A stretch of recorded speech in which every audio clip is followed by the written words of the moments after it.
Hello, everybody. I'm not peeking, am I? Nah, I'm good. I'm probably fine. What's up, chat? Hello, it's me, it's Laughingboy, and this month I'm here with Tamoor Hussain. Hello, good evening. Hello, how's it going, everyone? Now everyone Ooh, has to reply wherever they are. If you can hear my voice, yeah, just say how you are into your microphones, yeah. Just into tell the them. world, into the world. Yeah, perfect. You now have to respond to us Yeah, this for is a new type engagement. of podcast. Hmm. It's like Yeah, half. It's a remote podcast. It's a true remote podcast. exactly. I want, if you're mowing the lawn out there while you're listening to us, you need to stop occasionally Hmm. and answer questions and type in chat. Yeah, exactly. And that's how we make money. If only it was that easy. Oh God, if only it was that easy. Runs and shouts good. Runs away. All right, well you come right back when you're ready to chat with us because we're gonna do some viewer Q&A. We got a couple of questions here in chat. You can ask questions too if you're here with us. Check out the pinned message down below. You can click on the link, ask us anything that you'd like. And you can ask me something. I don't care. Just ask questions. Just It's bring mostly about him, questions. though. Oh, it's mostly about him. I, oh my God, it's about him. This whole thing, you probably aren't watching me do this, but this whole thing with like the reversed camera, Oh this yeah, doesn't work for me. And then if I look at vertical, I have to point down. yeah. Is that is kind of weird. Like now I'm looking at it on the preview, and I'm like, yeah, that's kind of odd. No, you look kind of weird, man. I You that's doing you wouldn't okay? be the first person to say that. Me neither. Well, look, we have a couple of questions. I want to start this one off with not a question though. We got one from if I'm pronouncing this correctly, Jim Trinka from IGN asks asks, tell Tam I miss him. Ask him how come he's such a nice lad. Well, there was a question in there. Wow, is that the Jim Trinker? I guess. That's crazy. Wow. Yeah. That's I miss you too, man. It's been ages. Yeah. That was our first Yeah. that was a first submitter. So, That's awesome. yeah. Yeah. Jim's fantastic. Jim is amazing. I love Jim. Oh yeah. I haven't seen him in ages. Um, but yeah, Oh, really? what a good egg. Yeah. We're in the same kind of ran in roughly the same circles when we were in when I was in the UK. And meet one of those people who is just like on the same wavelength, good vibe, that kind of stuff. Jim Mm. was one of those people for me where it's like, I wish I had known you earlier in my life. Um, yeah, Hell yeah. I like to hear that. yeah, good egg. I'm assuming just, you moved out and Yeah, and like Jim has a very adult life in that he's got responsibilities in a family. So between us, how adults, they get pulled in two different directions. But Jim's also one of those people. I'm sure other people have them, or if you don't, maybe will get them. It's like you can not talk to each other for months and months, and still feel like when you do eventually kind of like connect again, it feels like no time has passed at all. You just, oh, pick up where you left off, that kind of stuff. that's fantastic. How Yeah. long how long have you known each other? I can't even, it's got to be like at least like 8 or 9 years at this point. Oh wow. Maybe even longer than that. Yeah. But yeah, Jim's a good person. Hell yeah. Let's see. We have Game Master who asks, "What do you miss from your childhood the most?" Oh, that's interesting. I mean, I think the things that you miss is something that I guess like I didn't have the awareness that this was something I would eventually miss. So as a Mm. child, which is just the complete lack of responsibility, right? Like it's one of the hardest things that to impress upon a young person to be in a way that's healthy, to be like, hey, right now you are in the most free period of your life. Just have fun, do what you want to do, live a good life, because you're going to reach a point in your life where you won't have this. You don't want to say that to a kid, because one, it could just send them completely off the rails, where they're like, great, chocolate all day, every day, or something like that. But also, you don't want to scare them about the future. It's like, it's going to be awful. Chances are, statistically speaking, it will be sucky in the future relative to now. But I think I missed that kind of knowing that I could wake up on a weekend, just play video games. And the worst thing I had in that coming week was a very regimented school schedule, which at that time probably was like horrifying. But now I look back at it and I'm like, remember when things were just like, we did the same thing every day and everything was just laid out? I didn't have to think about what to do. I'd get shoved into this building with all these other kids, and that would be it. Well, and it's So, like you just talk about video games or, what you watched on TV, and you didn't have like the weight of the responsibility of being an adult. I feel like there's so many different give and takes. Like as an adult, I definitely have way more freedom. mm, And in that, you just have the stress of like, well, I still have to pay rent or a mortgage or taxes. And all of a sudden now everything has like, I would love to go back to a time when the absolute worst thing that could happen to me is like forgetting to do homework. oh yeah. What a time that was. Now it's like you forget to do your homework. Maybe your teacher is mad at you. You forget to pay rent. You're on the streets, buddy. Yeah. Yeah. So it's crazy. Or like at the same time though, you have those like rose-colored glasses of, man, everything was kind of great back then, and then you grow up, if you kind of like look back at that time and how it was for an adult, you're like, oh man, I guess it was. I Yeah, guess it yeah. was kind of the same. Yeah.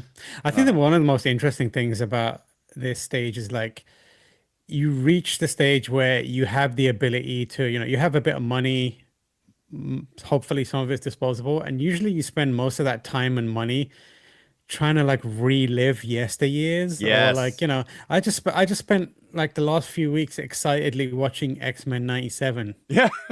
and I'm like, I'm an adult, and I did that because I loved it as a kid and I really wanted to live in that world again. And the same goes for like games and everything else. Like spend money on comic books because we used to read comic books, spend money on games because we played games as youngers. And it's like now we live to remind ourselves what it used to be like in a lot of ways. Yeah. Or like I'm in my 30s now, so I have like the ability to do the things that I couldn't do when I was 8. Mm. And I can just go out and buy comic books whenever I want. Yeah, I can Uh, poop into a diaper if I want to, if but I will if you not. want. If you Well, want, if well, you're hold into that on sort there. of thing as a 30 plus years old, good for I you. I mean, I love the fact that, as 20 somethings, we were just looking at ways like, how can I game and poop at the same time?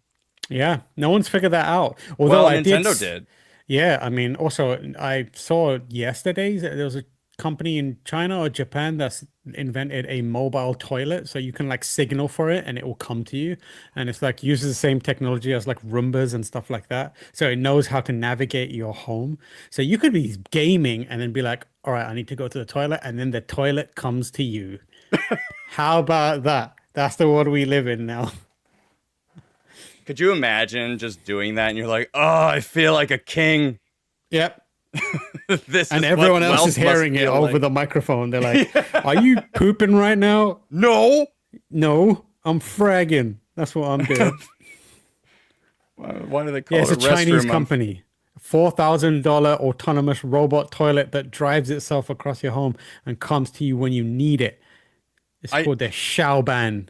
I think the thing that is most surprising is that I'm sitting here being like, only $4,000? I know, but it's pretty affordable. It's not To be bad. fair, it's invented, I think, for like elderly people because it was unveiled at the Shanghai International Aged Care Expo. It's designed for older adults, disabled users, and people recovering from surgery. It doesn't say gamers can't use it. You know what I'm saying? So if they're not telling me specifically I can't use it, I'm about to get a $4,000 portable remote toilet. Let's go. You got your secret lab. Don't make me laugh. Yeah.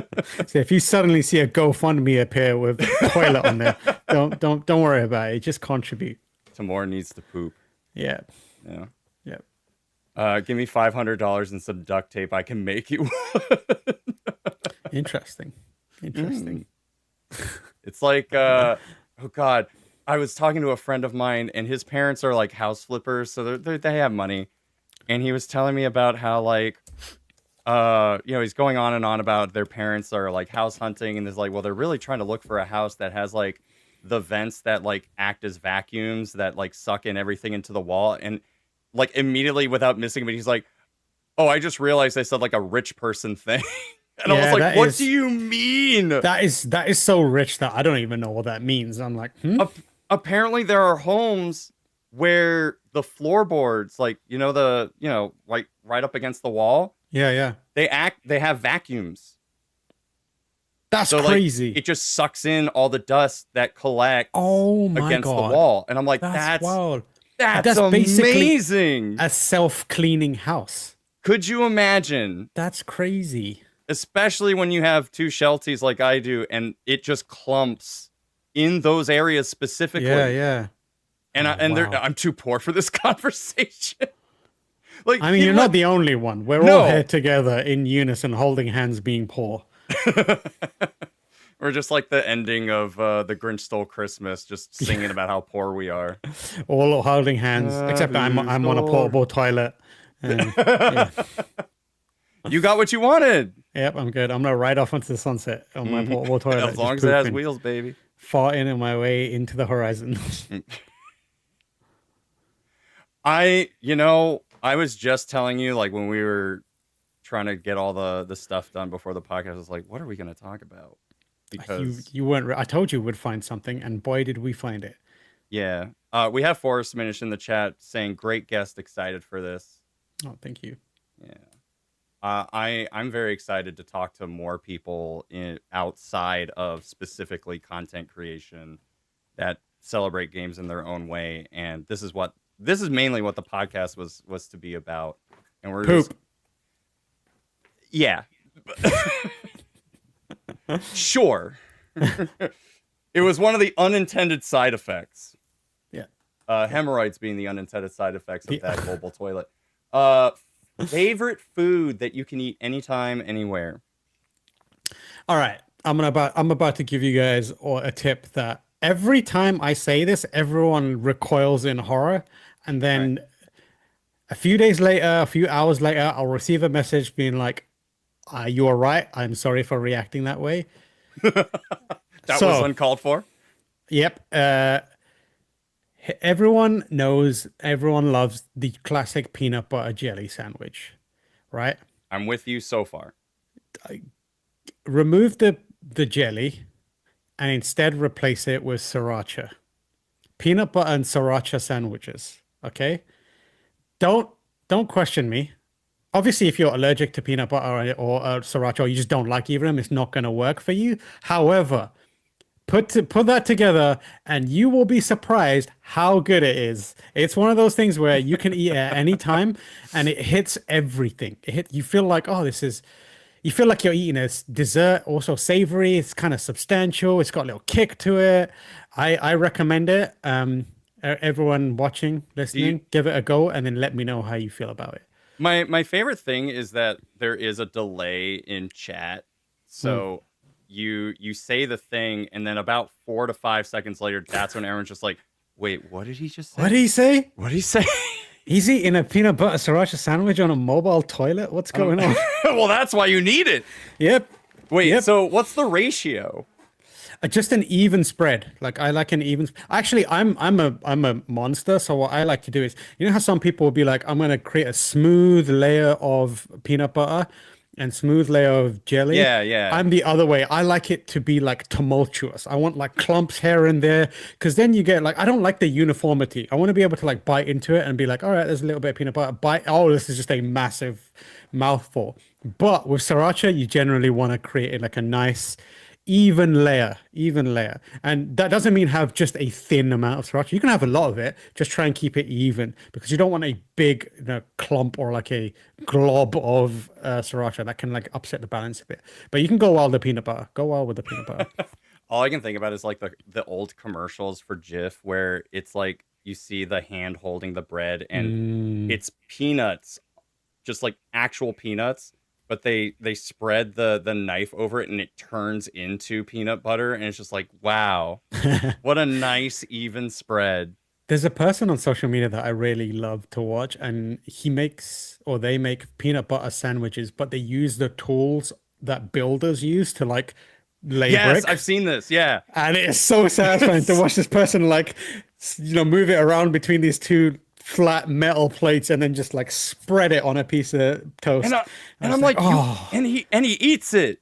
yep. It's like I it's feel like literally just like it looks like sawdust is still on the machines, but he just like takes a bite at it. crazy. I've been like so close to just heading down to the Home Depot and buying one of those things and just making it, just putting it in the kitchen, using it as my dedicated peanut butter spreader. And which one of these machines do you think will work with to make a peanut butter jelly sandwich? That's a great impression. I like that a lot. Thank you. Let's see. Let's keep going. We have Celestin with what's your favorite beverage? We'll move on to drinks. Oh, beverage. So my favorite beverage, I'm a big drinker of tea, chai. South Asian chai, which is called, I guess you could call it Karak chai, Karak chai. And it's basically a spiced type of tea that's very popular in the South Asian region. But I think most places have a variant of it. I was born in Pakistan and moved to England. So born into a chai place, then moved into a nation that also loves tea. So that's my favorite type of beverage, I guess. However, if we're talking non-caffeinated, non-hot beverage, I really love ginger beer. You guys have root beer here. That's a different thing. Right. I think the ginger beer that works here is Canada Dry. Canada Dry is pretty good here.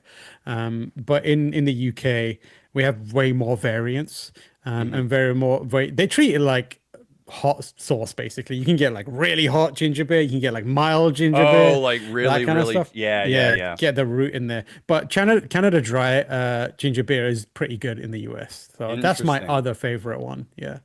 Okay. What are your thoughts on Iron Brew? Oh, who said that? No, Who me. said that? I Oh, said you that. said that? I said that. Oh, Iron Brew is elite. It is a top 5 drink. Iron Brew is incredible. I believe it's a Scottish classic. Yeah.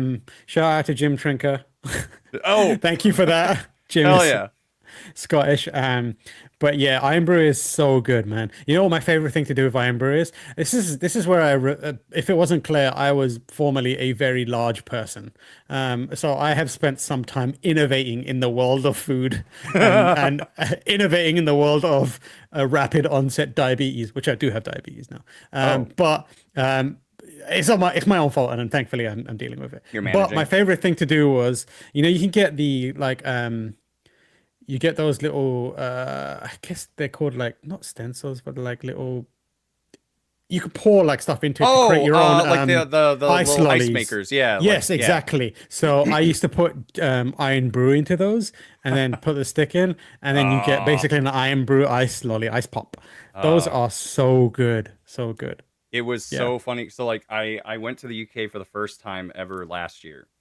Literally 4 days ago to the year. Like it was Nice. Yeah. Where did you go? We went to the Highlands first. Nice. So we were up in Scotland, then we went down to London. We were there for a wedding which was in Stratford. I grew up mere minutes away from Stratford. Wow. Stratford is so pretty. It is now. It never used to be. Oh, okay. It never used to be. Is this like I'm Times like- Square where we're just kind of like, you should have seen this shit in the 80s? I mean, like I think it was also nice back then. The issue is like Stratford now is really nice. It's a good like place to go if you're a tourist. It also is kind of gentrified. So the Stratford that Mm. you're looking at now is the product of Stratford hosting the Olympics. So Oh, that is where the Olympics were held one year, and obviously they needed to upgrade it in a major way to be more appealing and also, be able to actually host the Olympics.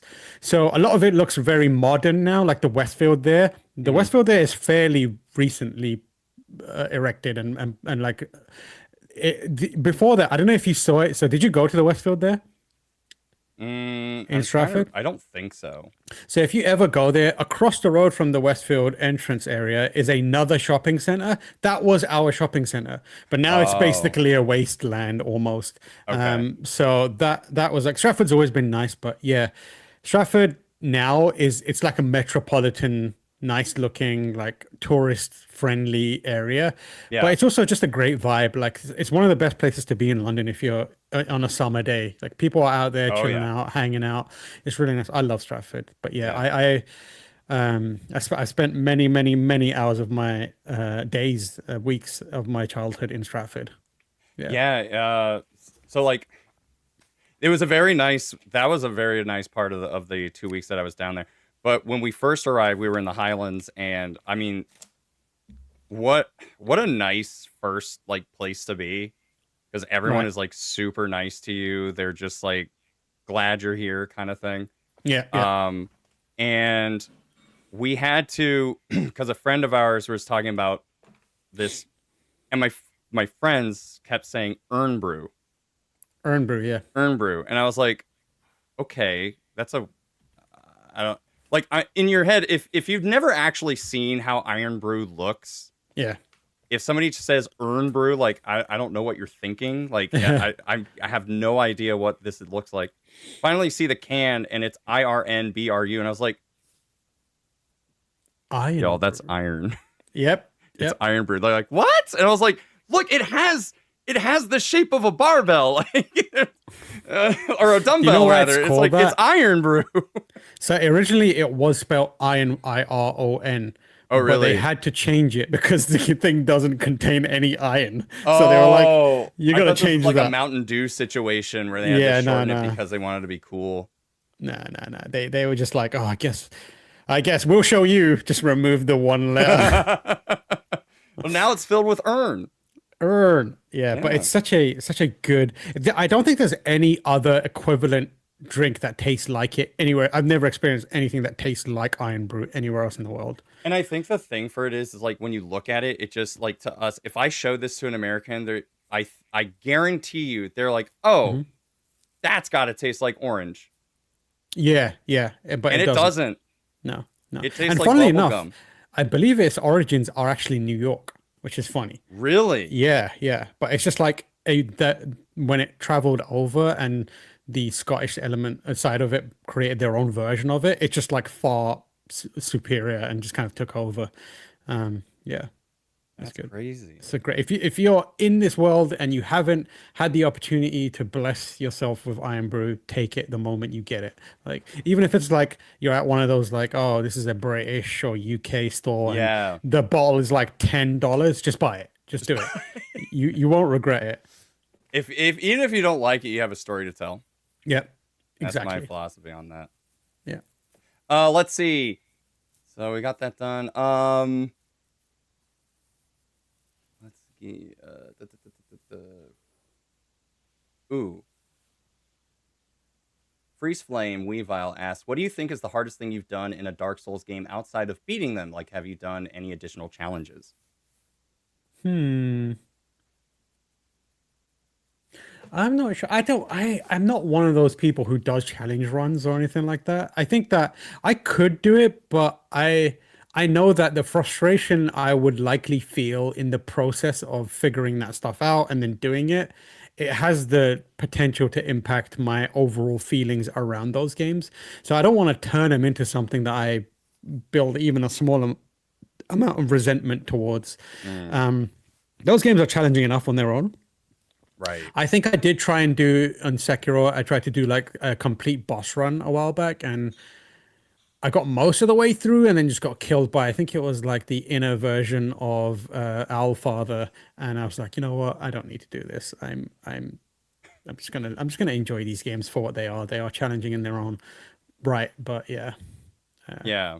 I feel like a lot of those challenge runs kind of stemmed from games like Zelda, where you've played them so many times that I remember people, one of the first things before randomizers were even a thing, where people were just doing like no sword runs and just skipping the Yeah. sword at the beginning of the game. So, Yeah, the other thing is like I really enjoy watching people do those runs, and I yeah. don't really want to rob myself of that experience either by being able to do it or being going through the process of learning it, because one of the most enjoyable aspects of it is when people explain it, especially at places like GDQ where they break down what is happening and how they do it, or even like the history, like X runner found this, so it's named after them. I like to have that be I watch a lot of speed runs outside of when GDQ is happening. So I like to preserve that for myself. It's one of those things where it's like I don't want to be able to do that because I want to watch people do it, you know? Yeah. I can Yeah. understand that. Let's see. I almost want to go back to food. Celestin asks, what's the funniest thing that happened to you while you worked at GameSpot? Funniest thing? Oh, it's hard to say. Oh man, I'm trying to remember what it's hard to say like a specific thing. I think that there was a period of time where I pretty much every day was like a fun, funny environment that we had like just the most enjoyable time doing. That was in the UK team when I was in the UK side only. We had such like a tight-knit team, and every day was just a complete laugh riot. We would Hmm. just have so much fun with it. I think like in the US as well, when I moved over, it was a very similar vibe. It was like a bunch of friends hanging out together. But there have been definitely some like streams here and there where we've had a lot of fun and funny moments. I think there's one clip on my TikTok of a joke that I told, which I think was like one of my most enjoyable memories of working. It's like a very silly joke about Tom Clancy being uh, continuing to be an advisor on Ubisoft games. Right. Yeah, setting up the idea that everyone was like, "What are you talking about? He's dead." And then I think the punchline was, "Yes, it's called Ghost Recon," and that delivery of that joke was like. You can see, and the reason it was funny is because you can see me formulating it in my mind. I'm like the eyes, the gears are turning, and then the execution is like almost perfect, where everything that you need to happen to set up that joke in the best way possible happens. And if you go back and watch it, you can see it land. I think like Lucy, former colleague, currently is now running a little thing called Looking For Game, which if you haven't already subscribed to, you should. It's incredible. It's like a little curated indie recommendation site, and when it comes to finding gems, Lucy's number one at that, so it's fantastic. But you can see her reaction is literally like she gasps in horror at it, and everyone else kind of like recoils at the joke, and that's when I was like, yes, this is I great. did it. Yeah, I there's also another moment on a stream where we were doing a charity stream, and I think it was again me and Lucy, where it was. I think about it because it made me laugh afterwards, very, very like intensely. There's a moment where I'm like, Lucy takes a sip of a drink, a cup of tea or something like that, and then kind of puts it off screen, but because of the way the layout was at the exact same time she was doing it, I picked up a drink, and on the stream it looked like she handed a drink to me over the stream, and it was like we had like I had messages after being like, did you plan that? And I was like, no, it's complete. I didn't even know it happened until someone messaged me. But yeah, that was pretty funny as well. But we've I had love so stuff much like that. fun times at GameSpot. It's just a good time. And then also like I was on the Giant Bomb team for a really long time, and that was just when you work with that crew, it's just so much fun. But yeah, it's a good time. Yeah. I've like parasocially been like looking at all the other people within like the journalism space. Hmm.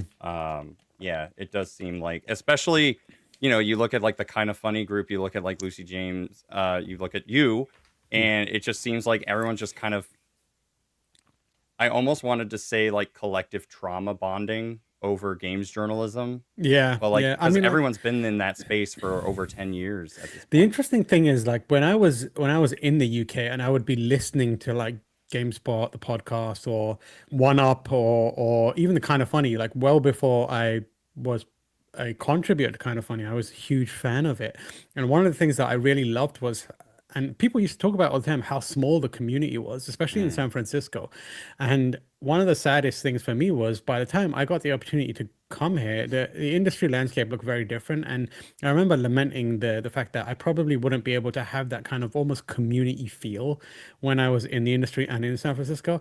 And to my surprise, it's very, very, very the opposite. Like I have had that to the furthest extent, but it's like our lives are intertwined in really interesting ways. Like the Kind of Funny crew, and they're basically like family to me, which is something I never expected. And it's something that one of the things that most people don't know is how welcoming the community is in the world of video games. It's definitely got some downsides and it's definitely got its issues, but most people are good people and they are very welcoming. And especially if you're like in the vicinity. Like I'm going to be on Kind of Funny on Friday, and I'm looking forward to it in the same way that I would look forward to going to see a cousin.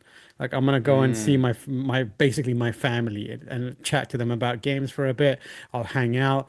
Chances are like one of Greg's dog will probably be there, or like whatever it may be. Maybe even his kid might be there, so I'll get to catch up with the kid or whatever it may be, like something like that. But it's the same, and like Lucy has a very tight connection to them. She's the godmother to Greg's son, and I've known Lucy for 15 plus years. She's my closest friend, and it's that kind of like tight knit community. And yeah, the industry is much more homely and familial than most people may realize. mm. Yeah, I mean, you're talking about just like being welcoming and everything. The fact that, I just showed up out of nowhere and was just like, "Hey, do you want to like do this little podcast thing?" But like, and not to discredit anyone, everyone's busy, but you were one of the few people to actually respond and be like, "Yeah, let's do it."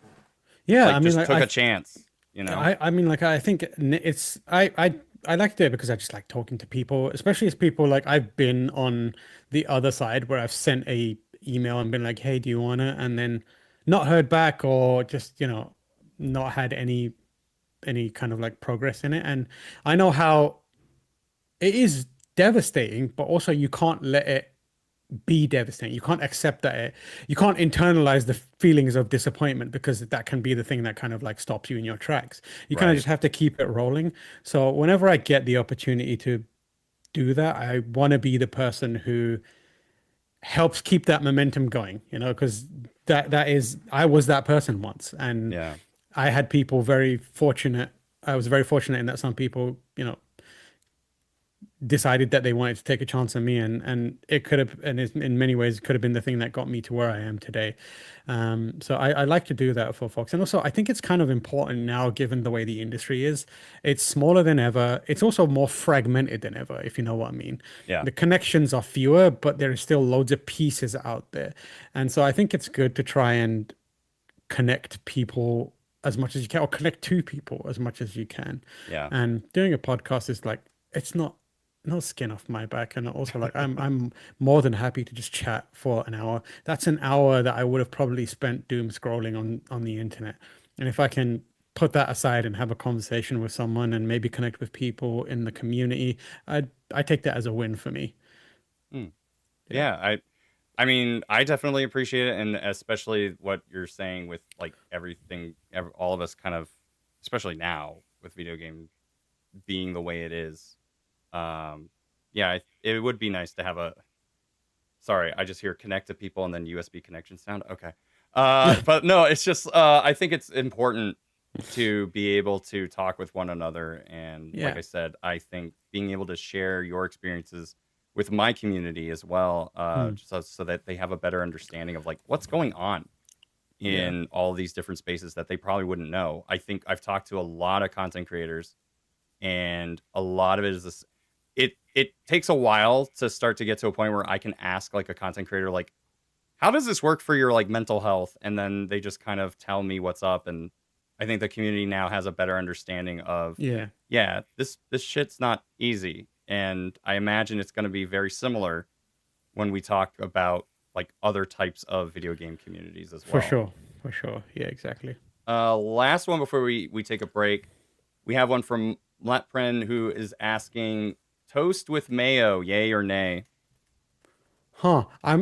My initial response is to be like, what? But I won't, I've never done it, never tried it, so I won't say it's bad or I have no immediate response to it. I'll try it. I'll No give comment. anything a try. The guy who just recommended peanut butter and sriracha has no business saying that they toast and mayo is not something anyone should do. So I respect it. I'll give it a go.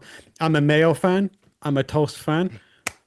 What you know what I've been watching recently? There's this person on TikTok that I've been really enjoying, and basically their entire content category is they find food items that, when combined and eaten together, taste like something else. And there's Oh almost yeah. like a science to it. This person's like clearly very, very good at figuring that stuff out. So I've been like noting some of them down where it's like, if you eat a watermelon with some ketchup on it, it tastes like this thing, that kind of stuff. So I'm all about that life right now. So I'm very happy to try some toast mayo. Okay. Hell yeah. Well, there you go.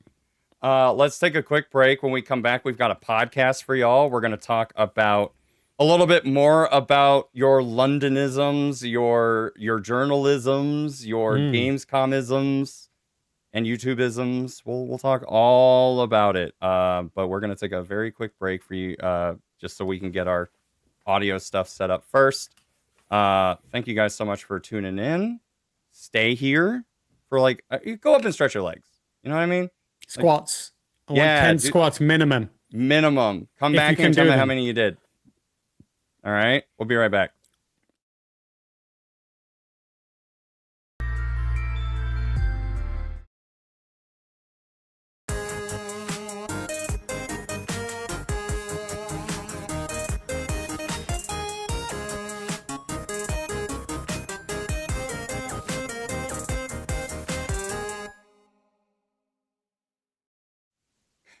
Hey, making video games can be a lot of fun, but making content around them can take a whole lot of luck.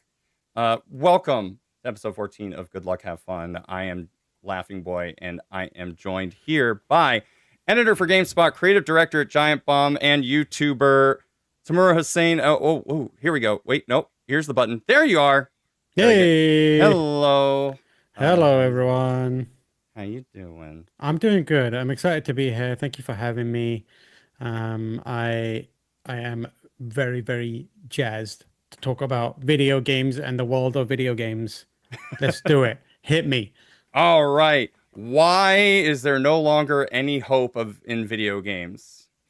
There is no longer any hope because people are too hung up on the capitalistic nature of making art. That is why. But also, there's plenty of hope. There's hope. Don't worry about it. Let's I was not. about to Let's say, not. and that's our podcast for today. Thank you all so much. Goodbye. Goodbye.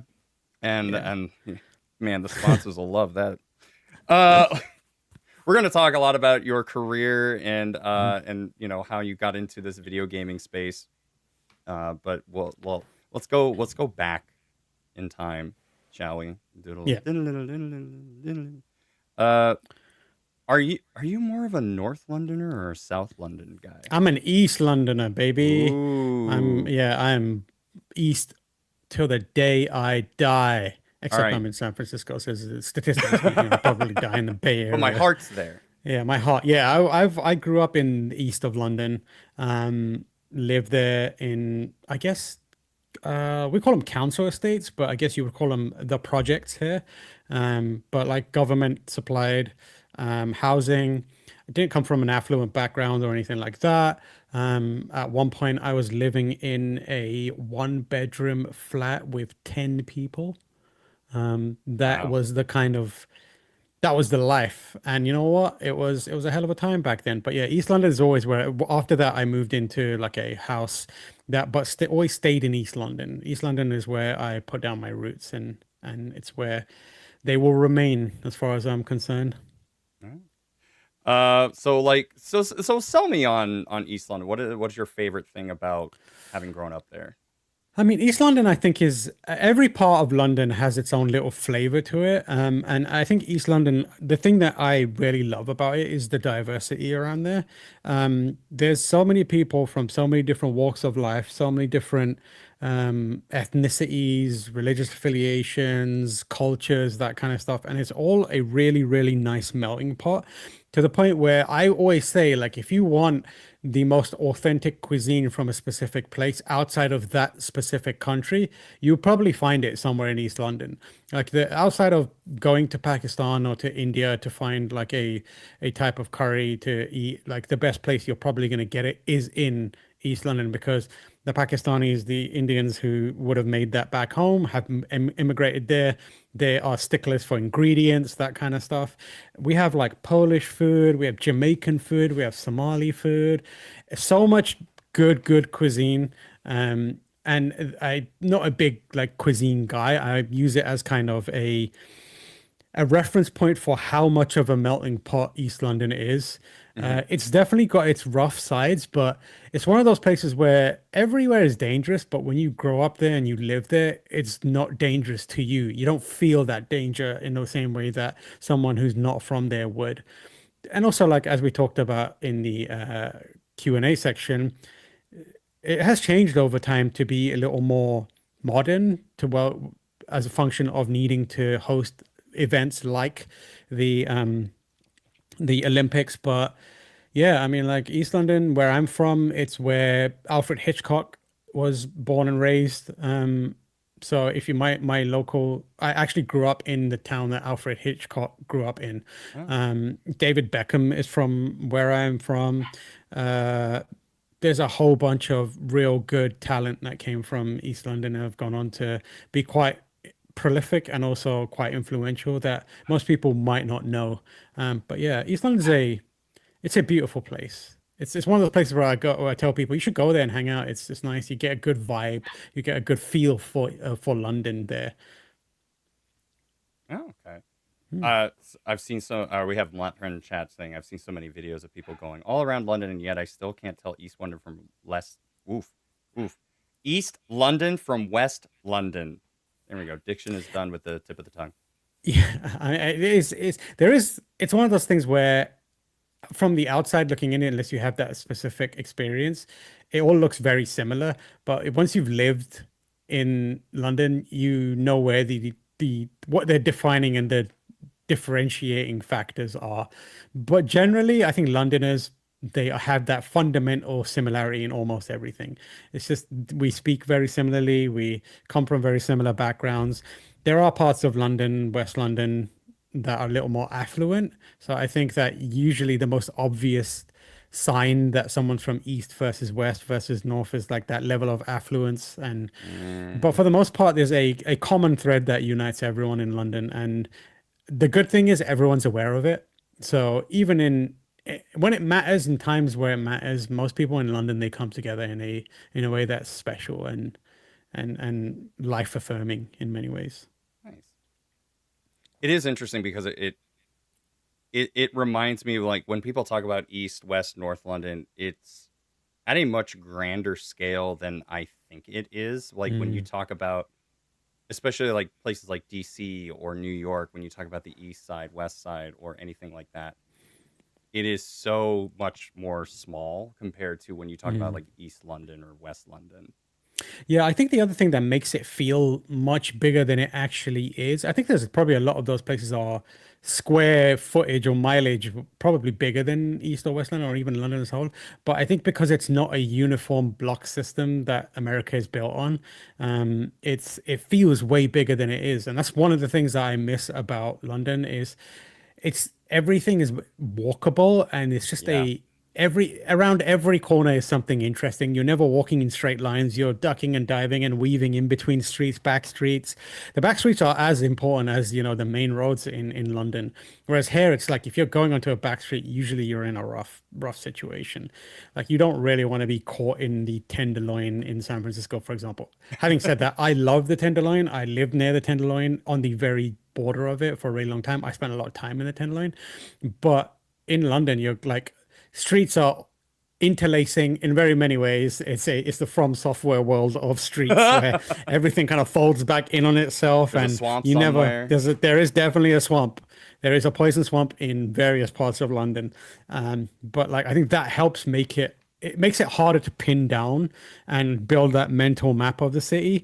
And because it's trickier and it's not like just straight lines and blocks, it makes it feel way more the scale and scope of it feels way more overwhelming. Right. Yeah. No, I mean, we Yeah. were just like talking about Stratford, and that's just like, I think what Stratford is how many hours away from like downtown London? It's about Like three? no, no, no. If you're talking about Is it only Stratford one? in London, from downtown London, I guess it's like half an hour, 30 minutes. Oh, It I'm it thinking of Pont feels. Avon. Oh no, Stratford upon Avon is multiple hours. Yeah. Yeah. Yeah. So, but maybe that's, yeah. Maybe I was talking about London Stratford like over this London time. Stratford. Okay. Okay. Oh Okay. yeah, yeah, No, no, no, I get you. I get you. yeah. The more I hear about London, the more I wish I could move there. Let's keep talking about London. Let's get people to Yeah, move. I wish I could move there as well, but I can't convince my wife to do it. She's a Bay Area born and bred, so Uh, but she's like, maybe one day in the future. you just go But visit. London is beautiful. Like, go there and stay there. London is also one of those vacation or tourist spots where you could spend a day there and feel very fulfilled. Like, if you're doing a whirlwind tour, just a day in London, you can see and experience so much. That's what I love about it. And it's Yeah. different from the US, where, like, if I went to LA, it's going to take me multiple days to find something worth writing home about, you know? And the same in a lot of American cities. Whereas London, you step out and you're hit with so many sights and sounds and things to do that it's I just if you can't move there, at least try and visit there. It's beautiful. Yeah. Yeah, it was a lot of, like I was telling you before the show. I was just like, this is almost like a year to the day, sort of me taking the trip out there last year, Mm, and I'm getting like memories. Like my phone does that thing where it's just like, hey, remember last year? yeah, You want to make content about that? I'm like, no, I just yeah, miss it. yeah. I have that every now and then where it'll just be like, hey, this time last year you were in London eating this amazing food, and every time I'm just like, oh, I just want to go back to I London. could be doing that right now. Yeah, yeah. Well, how did you get into journalism? Because you were telling me, I guess you had started in the UK versions of like IGN or GameSpot. Yeah, so I started writing about games when I was before I was in the industry. I was just a kid. I just liked writing about games, just for myself, really. Like I'd play a game and then try to get my thoughts, collect my thoughts on it, and just in my own little diary or a notebook, just write down why I liked it, why I didn't like it, what I think it could, the story was talking about themes, that kind of stuff. So I guess from an early age, I was inadvertently training myself to be in this industry. And it was like, folks have book reports. I would always write a game report. I would always want to talk about games. And my teachers were always like, read a book. And I'd be like, no, I will not. I will play video games instead and write about that. And I think that over time, they kind of just acquiesced and let me write about it because the things that you experience in video games are so much more unusual and unexpected. So I think even then they kind of secretly got a kick out of learning about what the hell the gardens were in Final Fantasy VIII, for example. Yeah. So that was kind of like my non-prof, and I carried on doing that for a really long time. And I would write reviews. Eventually, I got to a point where once the internet was a little more ubiquitous, and the ability to write something and then have it published online was there. I was publishing on my own little blog spot, and then I also would write things, unique things for the Destructoid blog, the One Up blog, and the GameSpot blog, and the IGN blog. So I was writing in a week. I would be writing something different for each one of those, just for funsies. And that kind of like accidentally built up my own portfolio. I wasn't trying to get hired or anything. I was just doing it because I enjoyed doing it. But when the time came, I was in a position to apply for a job. I just happened to have a really extensive writing history, which helped me in a big way. And my first video game industry experience was interning at GameSpot. So I started off as an intern, I think I was before Lucy. So I think the week after I left was when Lucy did her internship back to Oh back. wow. And then many, many years later, we ended up being colleagues at the same website, having gone our separate ways. I'd never met her when she was in an intern. Um, and yeah, so I did that internship. Then I went back to working at a video game store while studying law, and eventually got a law degree and realized I didn't want anything to do with practicing law. So I got lucky and found that Future Publishing were hiring for a video game website called CVG. The same crew that runs VGC now runs VGC was also the CVG crew. So Andy Robinson, Chris Scullion, a few backend folks, Tom Ivan, if you're familiar with those people, I work with them. And they were like a lot of them, like Andy Robinson was one of my mentors when I was like learning the ropes. He kind of helped me in my early days and still helps me to this day. He's a good friend of mine and someone I still see as very much as a kind of like mentor in many ways. But yeah, that was my first job was working for that UK the CVG also used to be a magazine as well. But I got my foot in the door at Future, and that meant I could write Mm. for CVG, I could write for official PlayStation, official Xbox, official Nintendo magazine, PC Gamer, that kind of stuff. So that was my entry point into this world. And then after I left that, I left the industry for a little while and just went and did a normal job. I worked on London Underground for about a year. And then eventually, at some point, GameSpot were looking for someone to work on news, and someone I worked with at Future was heading up the UK side of it, and they reached out to me and like, "Hey, would you be interested in leaving your shift work at London Underground and coming to work for GameSpot?" And I was like, "Boy, would I!" And yeah, I kind of chose to leave the industry and do that London Underground job out of my own volition intentionally because I had worked in the industry for a long time and I had this moment where I realized how much of a good job and how easy it was. And I wanted to remind myself how what it was like to actually hard graft, wake up every day and put in real effort and work on something that, I might not have a personal stake or interest in, but needed to be done. And that was at the same time where a lot of drama was happening in the industry. There were layoffs happening. And I just took it upon myself to just go with that and do that. So for a year, I was waking up at like 3 a.m. to work a shift. And then there was a period of time where I didn't see the sun for like 3, 4 months at a time. Oh my God. And so by the time I got the call from GameSpot, I was just like, yeah, I think I've learned the value of hard graft. I'm ready to go back to the easy stuff now, please. I've learned enough. Yeah, I'm good. But it helped me. I think it helped me stay grounded. Like these days, I mean, like I had days after that where I would wake up and be like, oh my God, it's such a hard day. I'm working. And then I'd remind myself what an actual hard day was like before I came back to games. And now I think it helps me keep things in perspective. When you were thinking about a law degree, what was it that you finally decided like, oh, this is not the thing for me? In terms of the shift work Yeah. or Well, the no. So if you were going to college for like a law degree, and oh, right, then right, you were right, just right, kind of like, right. oh, well, maybe not. What was Yeah, what was that I turning think point?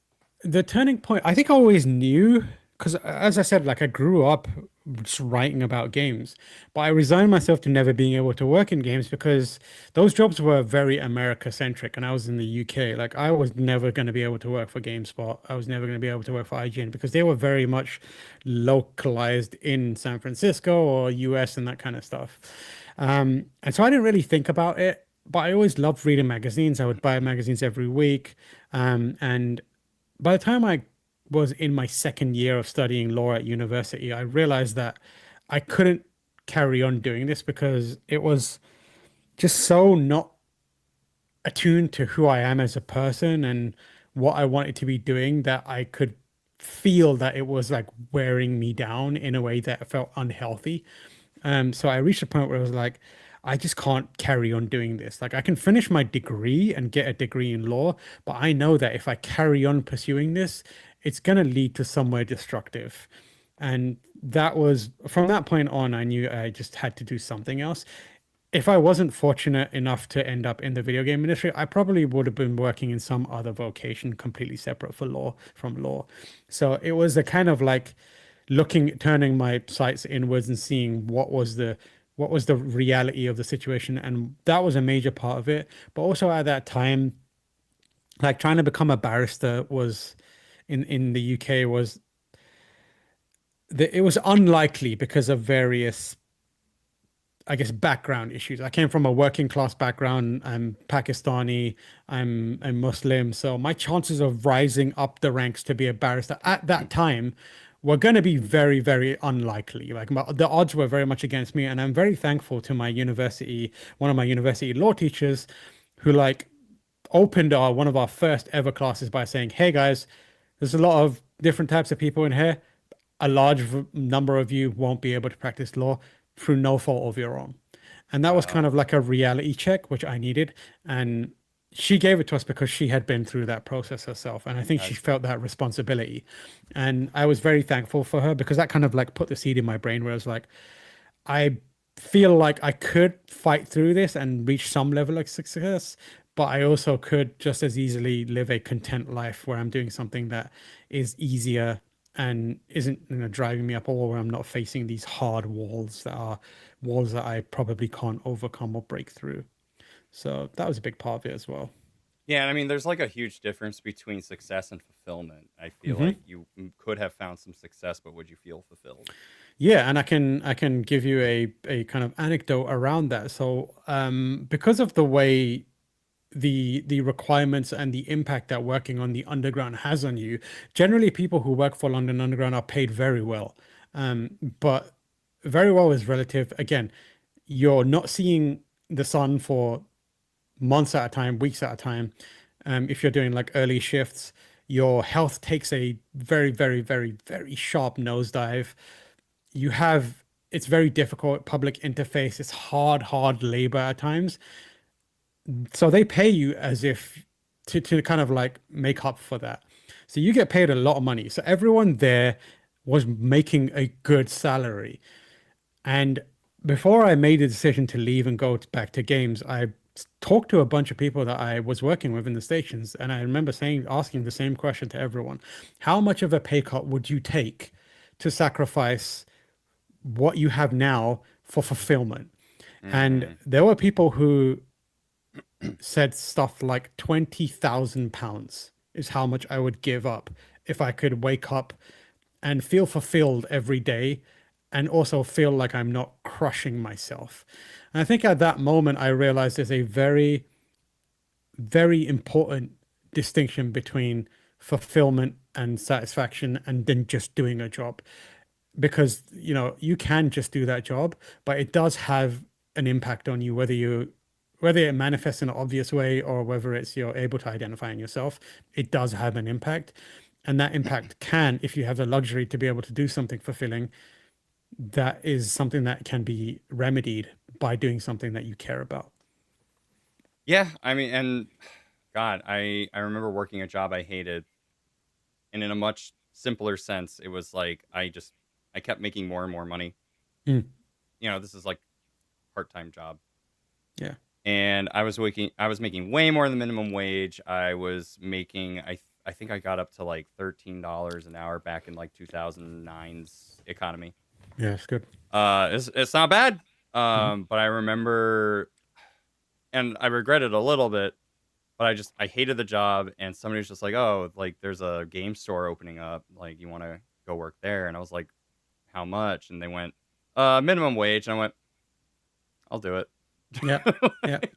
And genuinely, like, you might regret it, but I think that you really realize how good that decision is when you look at the kind of knock on the forks in the road that, or the pathways that were created because of you taking that job.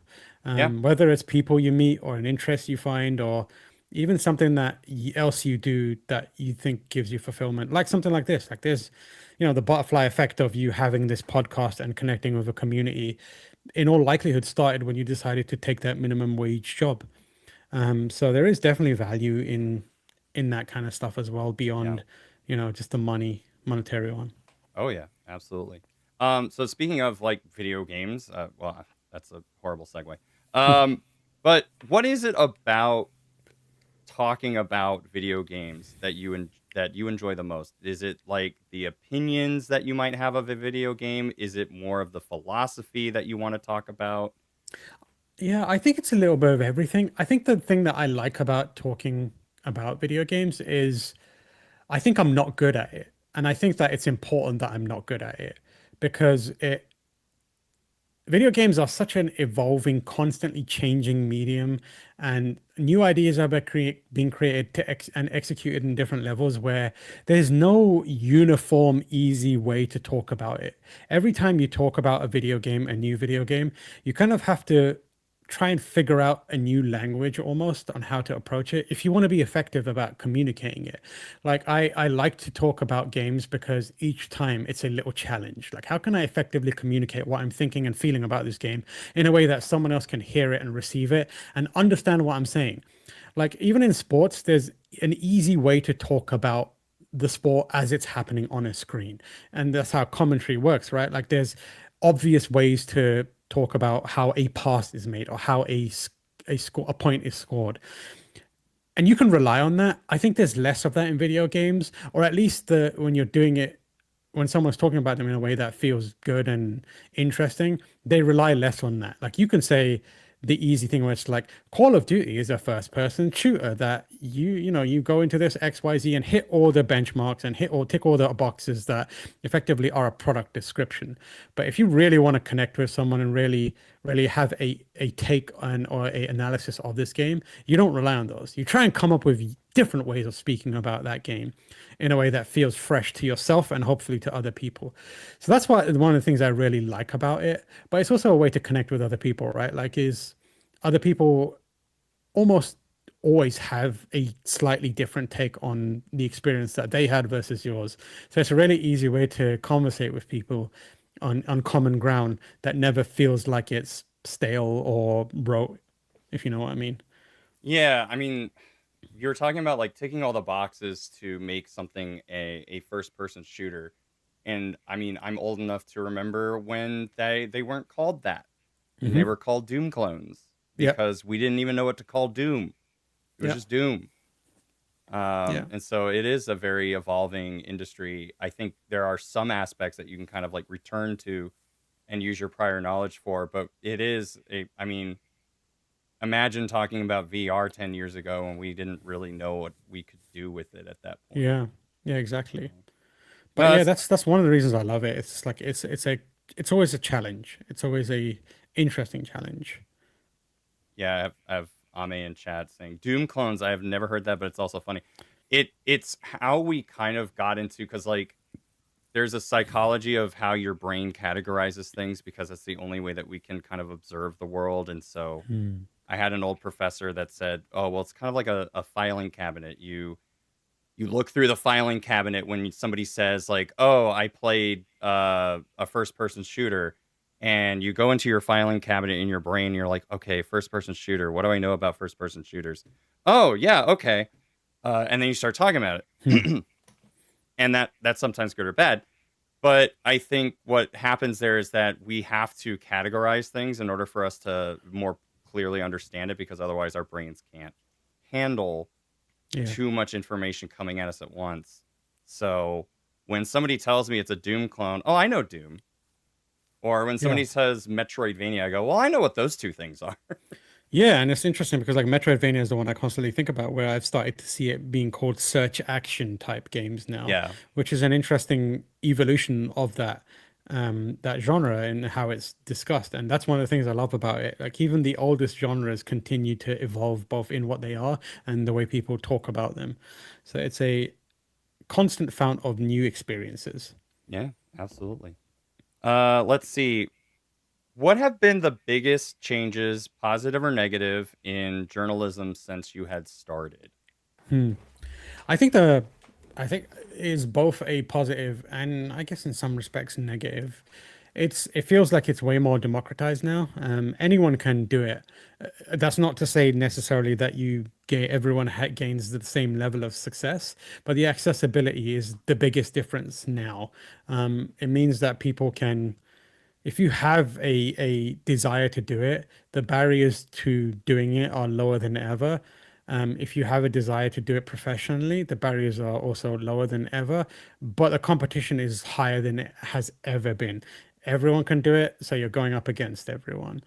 And that's been a really interesting thing on on my side, like as someone who has been on both sides actually. The tricky part about it now is kind of finding unique voices in the just the cacophony of sounds. Like everyone is publishing something about video games.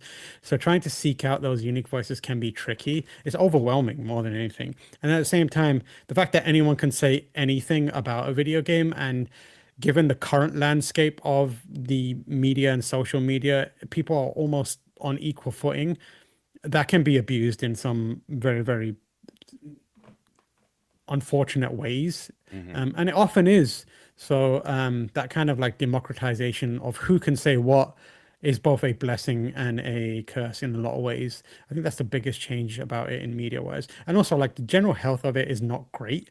I think it was healthier many many years ago. We've definitely, if there ever was in my cycle, in my time doing it, we've passed it in its healthiest and in its prime.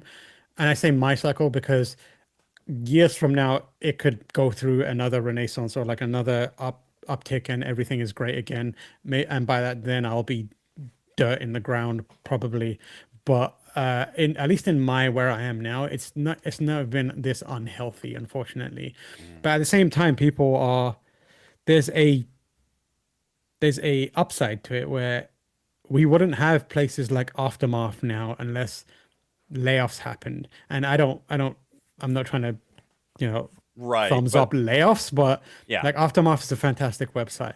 And all these like content creators, for example, that kind of ability to just start up and do something. Like in a world that didn't where games media didn't fall apart a bit, while at the same time technology wasn't, like making it more accessible. I would never have encountered someone like a Jake Baldino or a Skill Up or any number of content creators that are constantly streaming or making videos about games or just talking about games, podcasts. So I don't know, that's a rambling way of saying like there's for everything that has got worse, there's usually something that has become better at the same time. Well, and I think what you were talking about earlier about how you got into the industry is so different, and yeah, like anybody can basically go in and maybe if this were 10 years ago, they'd start a blog Hmm. and talk about the games they played, and we can kind of do that now. Like we do that all the time on social media. We go in, we talk about the games that we played, and then some of those people can maybe more better verbalize Hmm.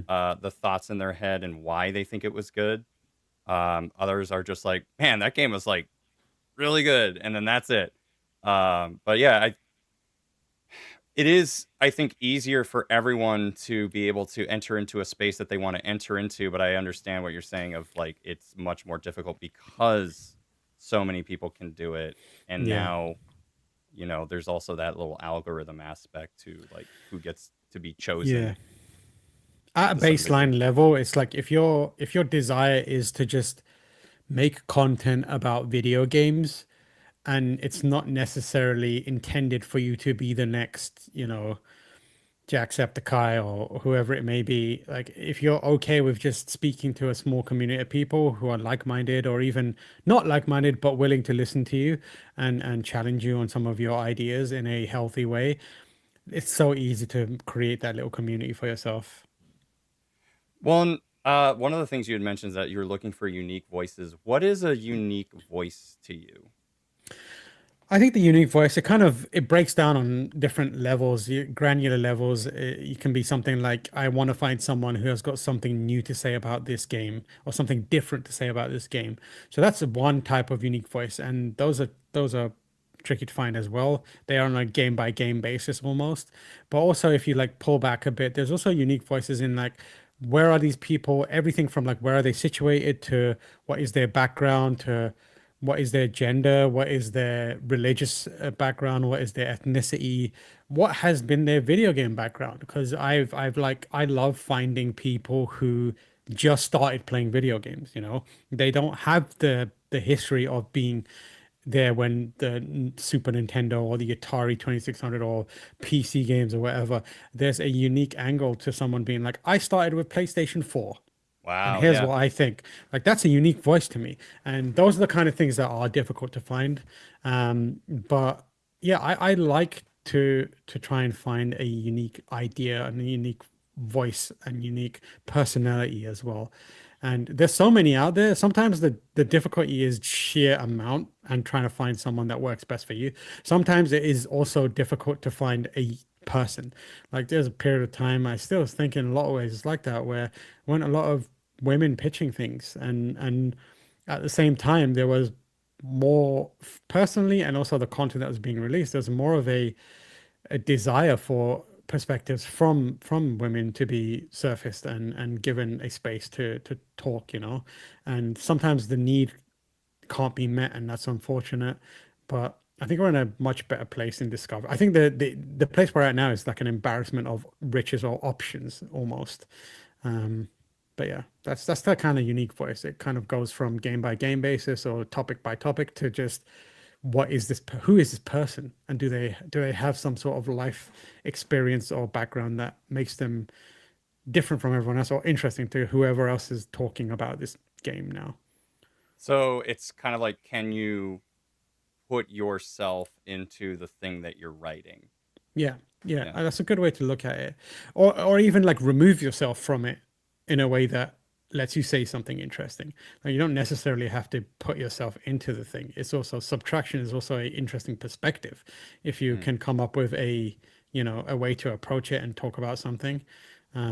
Yeah, I mean, like I was trying to come up with an example, but like the best I can come up with, there's people who I like every now and then I will find someone who has no experience in a genre and has never liked that genre, but may have interest in talking about a game within that genre now because something about it intrigued them.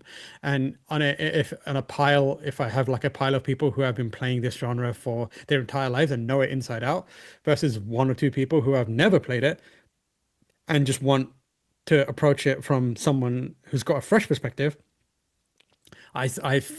am drawn to the person who is on the second pile of just a few people who are newcomers and might have some unique observation that the hundreds and hundreds of people who have been playing that genre forever might not be able to find because they have that experience.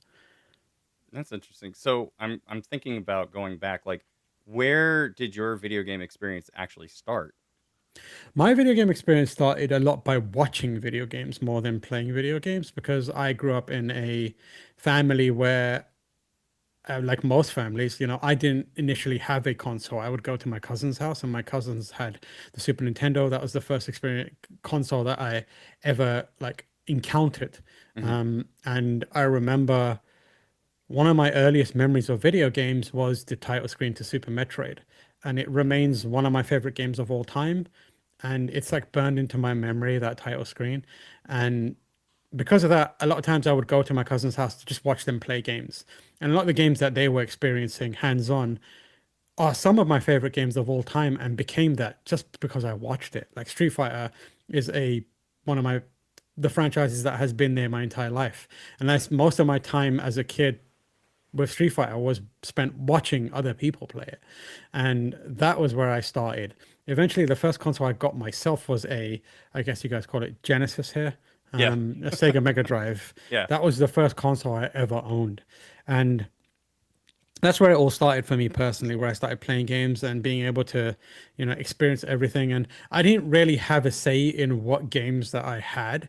They were kind of stuff that just kind of fell down their way towards me, handed off by, you know, a friend of a friend of a friend who, you know, gave it to them and eventually they passed it on and it came to me. I don't remember I never had the situation where it was like, Mom, Dad, I want to buy this game. I Mm. want this game. And it was brought to me. That wasn't how it was. I had a game that magically fell into my lap and I would play that to death. and that meant that I was very, very experienced in pretty much every genre. Like I played sports games when I was young, even though I wasn't a fan of sports games. I played RPGs, I played action games, I played platformers. So that kind of not having the choice, the luxury of choice, it ended up being one of the best things to happen to me because it meant that I developed the ability or the tool set I needed to analyze games or talk about any type of game from a young age. So that was where it all started for me. And then over the years, I'm one of those people who tries my best to own everything and play as many things as possible. I don't have any allegiances to any one console. I think that stems from my kind of history as someone who didn't have a choice to begin with. Mm. That's an interesting theory of just like, is the console wars based on the fact that like people have the what is it, the It's like confirmation bias, I guess, or like yeah, yeah, the I mean, like privilege that. of choice. Yeah, the privilege Yeah. of choice. A lot of that is where it stems from. Like it's both it's leaning into it because it's all you have, right? Like if you're given a PlayStation, you never want to hear that there's a better thing out there. And when you're young, you're not mature enough to know that you don't have to define your entire identity on this one piece of hardware. And just because someone else might have something that is perceived to be better doesn't mean that the thing that you have is worse. Hmm. I think a lot of people, at least like I remember, I say I don't have any allegiances, but I also remember those feelings of like I remember being a kid with a Mega Drive, but because I grew up watching my cousins play Super Nintendo, I kind of coveted the Super Nintendo for a little while. And I remember moments where I convinced myself that actually Sonic is better than Mario. And I'm not saying that wasn't the case. I grew up a Sonic kid. I still love playing Sonic games, but I convinced myself that there was no way that Mario could be better than Sonic. But then years later, when I was out of that mindset, I freely admit, like, if I had to make a call back then, the Mario games were leagues better than the Sonic games in many ways. But I still felt compelled to defend them because it's all I had. It's what I sunk my time into. It's what money was spent on in some scenarios. So I think that's where a lot of it stems from. These days, I feel like if I encounter someone who's a very staunch advocate for one console or one franchise to the detriment of the other, I chalk it up to that when I'm coming at it from a good faith perspective. Like maybe this person didn't have any other options, or this is, such a core part of their life that it's almost they're not able to create that distinction where what they have doesn't need to compete with anything else. Or I think they're lunatics and they're just doing this because they are just like online trying to fight people. I feel like the PS3 360 wars of ye old days was probably the most, I think, aggressive I had ever seen as we Yeah. moved on to like a globally internet space versus like the Super NES, Sega Genesis 16-bit wars of our Yeah, childhoods. yeah. I think Um, the tail end of the PlayStation, Xbox, GameCube era is where it started to really get hot, and then the Xbox 360, PS3 era is where the internet kicked in, and you could just scream at random people on the internet about it, and that's exactly what everyone did. oh boy, yeah, Digital Foundry made their whole empire off of Yeah, I this mean, like one Digital game runs Foundry, slightly better on 360. this Digital, it's interesting for me. I'm gonna say this, but I say it with the caveat that I know a bunch of people that have worked or work at Digital Foundry. They're all great people. I think there's a lot of value in their content. I watch those videos. I appreciate those videos. I am in awe of their ability to create that content and, pick apart and get to that level. I also think that the stuff that they do is, through no fault of their own, some of the worst thing to it's the worst clips that you can arm people with on the internet in terms of like ammo for their guns, because it also like I hate going into discussions about games and seeing people talking about frame rates. I'm just like, oh God, why is this the discussion? Like, why do you need to be so fixated on frame rates? And admittedly, sometimes it's deserved. Like some games, they are impacted by frame rates. But like there were times back in the day where it's like, no, this runs at 60 frames per second, where it dips below 60 on this console. And I'm just like, listen to yourself, man. Like, is this why you love this game? Is this why you love games? Because you want to point out the minute, almost imperceptible differences between games? I feel like there's a response, like drugs and like alcohol and like everything else. There's a responsible way to use Digital Foundry, and there's an irresponsible way to Please watch use Digital responsibly. Foundry. Yeah. Yeah, please use Digital Foundry responsibly, in a almost like scientific, academic approach is how I approach it. Once people start citing Foundry as a reason why another thing isn't good, that's when I'm like, oh, come on, like relax, please stop doing this, get a grip.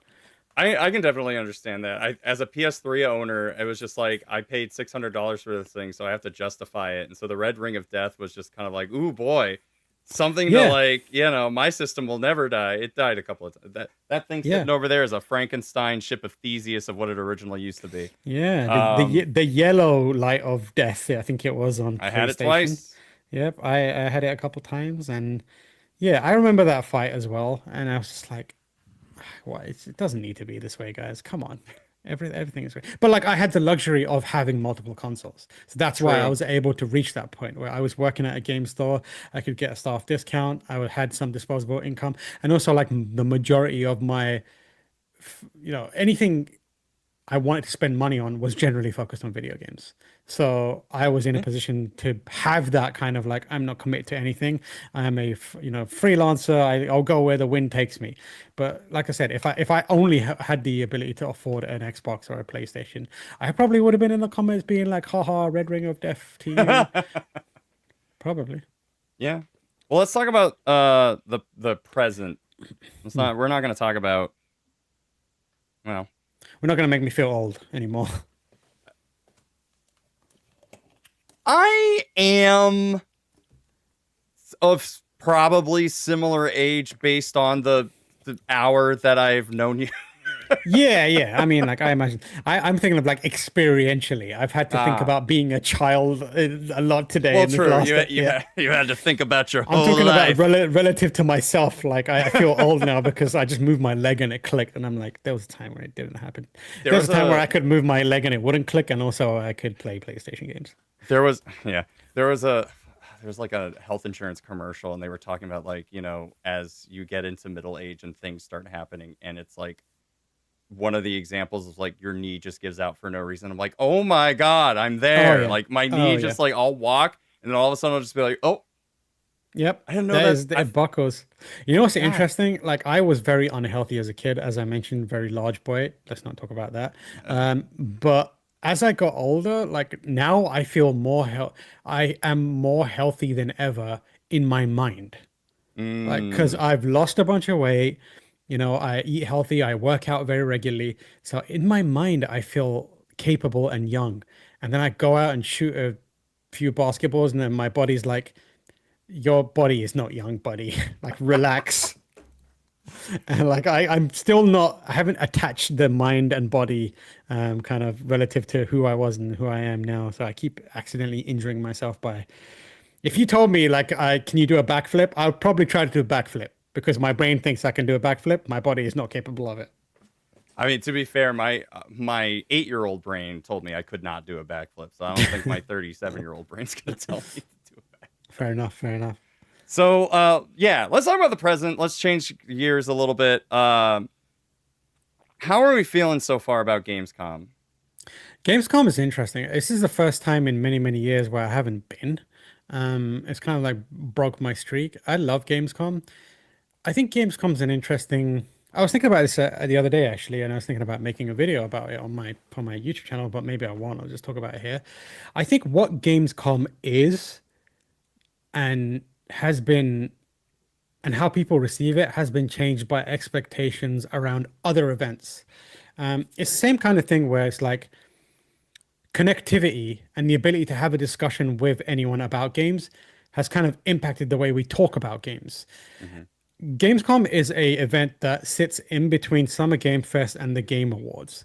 There was a time when those didn't exist. It was E3 on one end, and then that was it. You had Gamescom.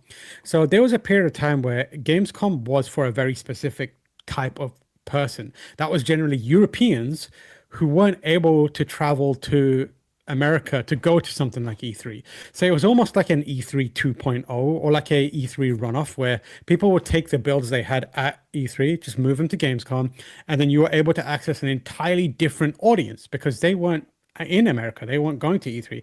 And the same went for press as well. Like press generally, unless you were working at a big company like a GameSpot or an IGN, One Up, or One Up didn't have any UK variant, but like unless you had working at a games media company that had the ability to fly you out there from Europe, generally you didn't get a lot of time with that kind of stuff. So it was a very European centric event. And because of that, the expectations were very different. Now, games, as we kind of treat them in the media side, is global. Like everything, we all experience Summer Game Fest together. We all experience the Game Awards together. And what the access that and the content that is brought to Gamescom hasn't changed meaningfully because it's not like it doesn't reach the same goals as the other events do. So it just feels like a kind of like a red-headed stepchild of all these events. It's like a half step in between. So you see all the new stuff at Summer Game Fest or E3 back then. Right now, in this day and age, you see it there, and then you see more new stuff at the Game Awards, which is the crown jewel of the Keighley Empire, and rightly so. It's a fantastic event, but it means that Gamescom is kind of like it's like the make do event. Like they take whatever scraps you have and just work with it and make it. That's not to say the stuff there sucks. It's just like it's not as hard hitting. It's not generating the same kind of hype as everything else. So in a lot of ways, Gamescom always, for the last few years, has felt quite muted and it has felt like not super interesting. Even opening night live, like it wasn't crazy good. It was like nothing as good as like the Game Award stuff and Summer Game Fest, right? Right. But it's still, it's like very okay. And I think that people haven't adjusted to that reality. They expect everything to be the Game Awards, whereas they don't realize that there's planning happening to make the Game Awards as hype as it is. And if you do that successfully, it means that you don't have that same material to use elsewhere. And often, like, especially for someone in Jeff's situation, I'm like, I don't know anything inside. I don't know if he would admit it, but like, he wants to keep all the good stuff for the Game Awards because that's the thing. That's his baby. It's what he started off with well before he was doing Summer Game Fest and the opening night live. It's the one that has invested so much time and effort to building up. It's the one that gets the most eyes. It's the one that he's positioned to have mainstream awareness around. So he's going to save all the good stuff for that. But it just means that if you know that and you internalize that, you kind of have to expect the other stuff to just be like okay at most. And that's what Gamescom is. It's okay at most. If you're in Europe and you don't get to travel in the same way that other people do, Gamescom feels way better. If you're sitting at home and you watch everything, this probably feels disappointing. Yeah, exactly. So that's why it's depending on who you ask, Gamescom's great or it's just bang average. Do you think that a lot of this stems from the concept that I think we're just spoiled for content? Yeah, I think it is. I think people, I don't know about spoiled, but it's kind of like we've got people so hopped up on hype that that's all they expect now. It's like we're addicted to it. And anything that doesn't like give us that same high of the first ever Elden Ring trailer or, the first time we saw Final Fantasy VII remake or whatever the modern equivalent of that. If we're not hitting that high, it's not registering on our emotional spectrum. It's the dog that went to space. Once you've been to space, that's all you're craving, right? Like that's you're never getting better than that. Yeah. But you live a normal life. Like I think that's a big part of it. I think we're not that great as a community at adjusting our expectations. We also the lead up to these events has become part of that hype cycle in that we use it to get a fix. Before it was like we would just wait for the event and speculate whatever it may be. Now the part where you make stuff up or you speculate, it's its own form of content that hits that high for us. Yeah. So we are the architects of our own demise and our own disappointment, where we have leaks ahead of time. We create fake leaks. We create comedy fake leaks that inspire people. Like someone could, for a joke, be like, Bloodborne 2 coming out. It's going to be at opening night live. And somewhere someone's going to start thinking of that seriously, like, and actually start Right. taking it. And then when it doesn't happen, it's disappointing. But in terms of like turning the speculation part of it, the hype into the hype cycle and making that part of the overall experience, I think that does a lot of damage as well. Like it's fun to do it, but it's become almost part of the routine now where we're just constantly setting ourselves up for disappointment before the main event. There's I can't remember if it was last year. I swear there was either an event or a state of play or a Nintendo Direct where something got leaked beforehand. And because it got leaked, I remember some big social media person complaining that that event had nothing new to show because they had already seen it from the leaks that was like a week prior. And I'm like, what do you Exactly. mean? Yeah, exactly. And It was the show that was yeah, leaked. yeah. It's about to happen again. Like we have seen so much of the GTA leaks Yeah. now that when the Netflix thing happens, it's not gonna hit as hard, right? Like because we've seen so much of it now. It's that kind of same mentality. I think about it. I think it was last year or the year, but it might have been this year actually, where suddenly out of nowhere there were rumors that Half-Life 3 was going to be shown. Yeah. And then afterwards, people were like, I can't believe Half-Life 3 was going to be shown. Wasn't shown. No one at any point We never indicated that promised. Half-Life 3. No one said anything. Valve Yeah. didn't come out and hint it or tease it or anything. It was just speculation based on reading the tea leaves and looking at forums and that kind of stuff. So it's like people are disappointed by things that they have no real basis in reality. Yeah. And they're creating expectations just to like disappoint themselves. No, exactly. I would love to talk more about that, but I know we don't have too much time. But I also wanted to see like where does your mind go when covering major events like Gamescom and the Keeley Awards? I heard Yeah. someone call it the Keeleys once, and I was like, that's perfect. Oh yeah, we call him Key 3. Key three. Oh, yeah. that's good. Oh, buddy, there's I had t-shirts made for Key 3. So there's a picture of me standing next to Jeff Keighley wearing a t-shirt that says Key 3 on it. I want a Key And three shirt. I've got it somewhere around here. It was like GameSpot branded as well. Sounds perfect. Yeah, But it's where does your fantastic. mind go when covering events like this? Like, what do you think is important? What do you think is just static? Or like, where are your priorities when covering events such as this? It's a tricky question to ask because it's changed over time. Like when I first joined the industry, my priority was to cover everything, know everything, see everything, be able to talk about everything. That was it. I wanted to absorb anything that was happening around these events. And then over time that's kind of changed as like my tastes or like my interests have focused a bit more. And also like as who I am within the larger landscape of covering games has changed. At one point, I was, let's just say, at the bottom rung of the ladder, where I was the news guy. That meant that my focus had to be on playing everything, seeing everything, and being able to write about everything. And that was my entire personality and my whole objective then. But when I moved into a position where I was organizing the events, in that I was working on the coverage, my priorities shifted where I was no longer the priority wasn't for us to see everything, and the priority also wasn't for the people I'm sending to appointments to see everything, because my more of my awareness was on how can I cover this, how can we cover this event without burning everyone out and ruining it for them, and also like putting ourselves in a position where we're covering everything but everything doesn't have, it's not everyone's best work, or it doesn't have the depth that it needs. So now I approach it from a different way where I try and think about it from an experiential way. Like, how can I make sure that we are getting the audience the best coverage that we can deliver, but also the people who are creating that coverage are also enjoying the experience and also are not spending every hour at every moment writing desperately to meet deadlines.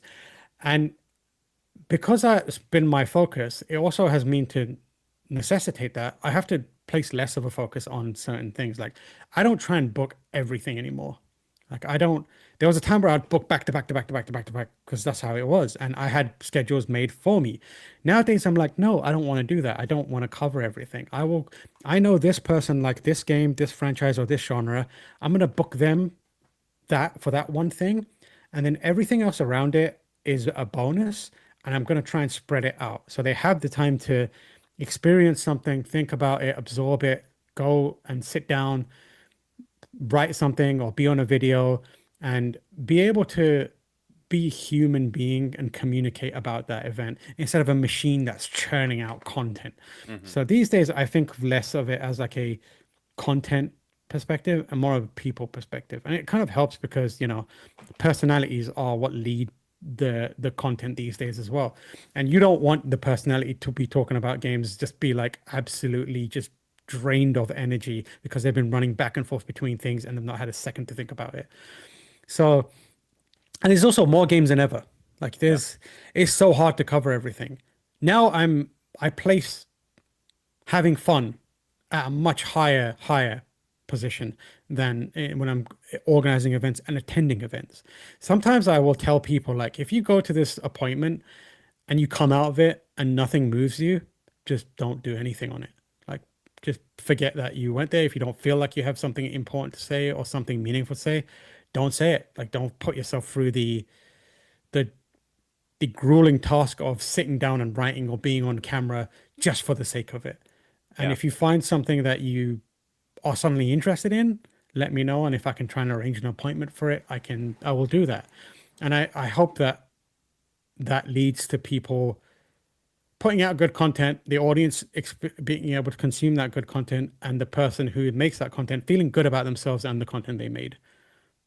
Did you have any moments making those types of decisions where you kind of like found a diamond in the rough and like nobody was talking about something and then you kind of because you kind of made and chose what people were going to be talking about, all of a sudden all eyes are on this? I think it more comes from um like diamonds in the rough are difficult to find these days. I think it more a better hit rate in attaching the right person to the right thing. Like I Mm, think the diamond in the rough is no longer a piece of a game. It's a piece of content that exposes that game in a way that no one else could have done. I think about yeah. it, for example, like I think last Gamescom they showed Hellraiser, the game, and that is a at that time it didn't have a major profile. It's a very skippable thing on paper, but I knew that one of the people that I work with, Kurt, knows is a horror guy. He loves that kind of stuff and he knows Hellraiser. And I think the diamond in that rough was attaching Kurt to that appointment because there's no one else on our team that was able to talk about it with the same kind of understanding and enthusiasm or analysis that that person was. So for me, like it's the diamond in the rough that I look for is who can I attach to this appointment or this piece of content or this opportunity that will make the most of it either through content or personal fulfillment. There's times where I will send someone to an appointment knowing that they love this thing or they're interested in it, and they won't write anything about it, but I can tell that they enjoyed that experience and they feel better equipped to talk about it in the future. So Okay. those are the diamonds in the roughs that I find now. But there are occasionally a game that will pop up, and for the life of me, I can't think of one right now. But like has been situations where someone will go see something and it just felt like, oh, if we were trying to hit all the major games, we wouldn't have seen this one game. I think the biggest one is I wasn't involved in this, but I constantly think back to the E3 days where people would go to Kencha Hall and it was off to the side and it wasn't where all the big stuff was. But because people went there, they discovered Guitar Hero. That's where it was shown. Oh, And like that wasn't on main stage. That's where a guitar peripheral originally made its debut. And if people weren't like exploring everything else and finding that, who knows what the shape of the industry would have been like if yeah. people weren't doing that kind of stuff and chasing their passions. A lot less plastic controllers that use game stores. Yeah, for sure, for sure. God, I worked at GameStop pretty much. I think my first day was literally the day Rock Band came out. So I have that, or I had that T-shirt, Yeah, and I lived through most of that time frame of like, please don't trade this in. We won't take it yeah, anymore because we yeah. can't store that many drum kits back there. I was the exact same time working retail. I worked in the UK equivalent of GameStop, which is Game, This game, and it yeah, was the exact same thing. Where it's like I was there for the uh post Guitar Hero 1, like when it became popular, yeah. Guitar Hero 2, where it went crazy, and then it was all Rock Band. And I think I was there right through until Rocksmith. where Ooh, people yeah. were like done now, and they were like, but I remember just the sheer horror of having so many plastic materials taking up space in the stock room, and people bringing in these battered plastic controllers, and it was rough, man. It You was it can't was see it rough. because this low light camera is not good at low light. I have the 300 button controller Oh back there. wow, that's crazy. We saw it at PAX East, at Dial Up Games' booth, and I sat there for like a good 10 minutes. Like, do I get it? You Like, gotta get it. I You can't. gotta get Yeah. it. Like, I That's remember looking at it back when it was like first came out. I'm like, this is so stupid. but 10 years now, later, I was like, I kind of want it. yeah. I mean, I recently bought a plastic guitar for Clone Hero, Oh, go just grab it, because. you coward. All right. Sorry. Yeah, Audio go grab it. listeners, Go grab it. Audio audio listeners, go. listeners rejoice. You won't I be able to will experience entertain. any of this, but I'll be right back. All right. Hold Yeah, on. so I will Hold on. entertain everyone. So my favorite plastic instrument game is still DJ Hero, which I think is so underrated. And here's why I think it's the best of the bunch. Because it wasn't just a straight one-to-one replication of music. The mixes they made were genius level. Yeah. So good. I don't think anything has come close to DJ Hero in the plastic instrument game. Oh, yeah. Yeah. I had friends that basically were like, I do not care about Guitar Hero. I love DJ Hero. Yep, it's incredible. But There yeah, is there it is. And the strum bar, literal, so cool. it's so dumb. And I'm glad it's actually a PS3 guitar. I could probably actually use it on Guitar Hero 3 or Rock Band 3. Yeah, and I Um, think the PS3 ones also work on PC. oh, they So do. yeah, they Oh, have like so I can drivers play it on for Fortnite. you can play you or you could download Clone Hero and play Or that. Clone Hero is great. I've been yeah, having a great time with that. I do like the response. Well, slow down there. Like, you don't have Hey, to play buddy, Fortnite. you don't have to play Fortnite. Not everything is Fortnite. Not everything. Well, hey, they bought Rock Band. They did, yeah, they did. But yeah, I love a bit of Clone Hero. I love going in there and typing any random song and somehow it's there. Like, oh, here's the theme tune to Pokemon. Enjoy. So how did you do that? I was a huge fan of Step Mania Oh yeah, back in the that's a day. good one. That's a good one. Okay. Sorry. I feel like, remember when I said, I was like, oh, probably like an hour and a half. Yeah, If we get really into it, it it could could go take. longer. uh, Yeah. I wanna skip ahead. What are we thinking about with the future of games? Like, uh, I know you've talked a lot on your YouTube channel about, AI, generative AI, Mm. especially, in the gaming space. What is something that you wish more people understood about AI's negative impacts? Oh man, I think there's not really one thing. I think the thing that I dislike about it is it empowers all the worst people to stake place a stake in video games. Like the worst people taking the worst shortcuts. Like I think the creativity and the human labor of it is really important because it means that it creates a place for creatives. I think that I my worst case scenario is AI game creation is so prolific that it's just basically suits hitting buttons and pumping out slop. And that is, I think, going to be the ultimate downfall of video games if that happens. Having said that, I don't think we'll reach that. I don't think we'll reach that at all. I think the thing that's going to happen is that people will start to reject it more and more. And I already started seeing it happen. Like OpenAI, for example, they are quietly falling apart. And it's in their interest and in the media interest and a lot of powerful people's interest to not let people see that. But they are going through some rough stuff that brings me nothing but joy. Um, but what I see happening is like the more AI gets shoved down our throats and becomes more prolific, the more people will reject it. It's the same as the Uncanny Valley stuff, Mm. where I think and the best case scenario, I think Rami Ismail talked about it a little while back, where I think he said something to the effect that he wants to see the video game industry shatter into a billion pieces. And I can see why that's important because it means that it's less controllable. It's harder to kind of like corral all those pieces into one and have one entity own it all in the same way that an embracer can do or a random conglomerate can buy up all these companies and just own everything. The more voices that exist, the better. And when that happens and the ultimately we reach a point where people start rejecting AI, we'll have so many options. There's going to be so many games out there for people to play and unique perspectives and unique ideas. And ultimately, I think that we will get to a place where games will feel great and healthy and diverse again. I think we'll have to go through the kind of the horrible part of AI and the contraction of video games as an industry before we get to that ultimate, I don't know, point where it all blows up again and it expands into something that resembling what it used to be, where unique ideas and human execution of those ideas are valued above all else. Yeah. I kind of like that sentimentality as well to a degree. Like, we had it's a very North American thing, the crash of 83. It did not exist nearly as bad as everywhere else, but like to a degree, in order for video games, especially in North America, to be the way it is, or to become the big conglomerate thing that it became, is that we had to have that crash because Mm.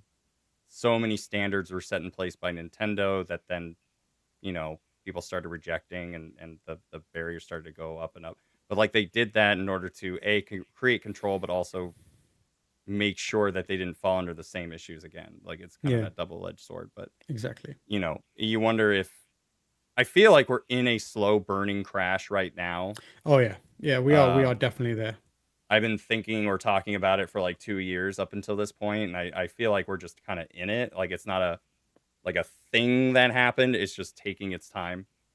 Yeah, Um, it's we're the lobster in the pot getting boiled very slowly. yeah, It is definitely happening, and I think the moment where we like reverse course is going to be, it's not going to be as subtle. I think it's going to be a major moment where people realize, okay, enough is enough. We're going the other way now. yeah. And Yeah. so, where do you think we go from here? I think we go back to um having more tiers of video games, almost like having more diversity in the scale and scope of video games. I think that we'll go back to the kind of having the indie double A, triple A world. I hope anyway, and I think we already started to go there. If you really, really think about it, a game like Expedition 33, it's a double A game. And I think that it's a big, big, big success story. And the fact that it is a big success story is one of the first signs that, or one of the clearest examples that you can have a middle ground. You can have a project of a reasonable scope and a reasonable budget that can perform far excelling expectations. And I think that the indie space is very, very strong right now. You can, again, plugging something like Lucy's looking for game. Every week she's got something that I've never heard of and sounds awesome. Steam is just replete with games that are interesting and unique. I think the space in between is where it remains unfilled. Currently, I think we have either indie or AAA, at least on in a prevalent in terms of how prevalent it is. The middle ground, I think, is where there's a lot of opportunity to create new opportunities and create a new space and make the industry as a whole feel more robust. And games like Expedition 33 are exactly that. Hmm. So I think that's where a lot of it's going to move towards the small, not small teams, not bedroom coders, but like small Smaller groups, scopes. smaller scopes that are punching way above their weight and using ideas, unique ideas within the framework of, more popular tastes or genres, that kind of stuff. It reminds me of the PS2 era where and Yeah. the Xbox 360 era where the true value of those double A games was that people were taking the framework of something that on paper is popular and then doing interesting things within them. Every other game had a unique idea or a mechanic to it. And we're not at that phase anymore. Now it's like mechanics are, you pick them out of a catalog and then you build an aesthetic around it or a story around it. Functionally, so many games play exactly the same these days. And I think that once we reestablish that middle ground, that double A, we'll also go back to that mindset where people can create unexpected mechanics and ideas and execute on them and see them succeed and set a trend again. We Hmm. don't have many trends anymore.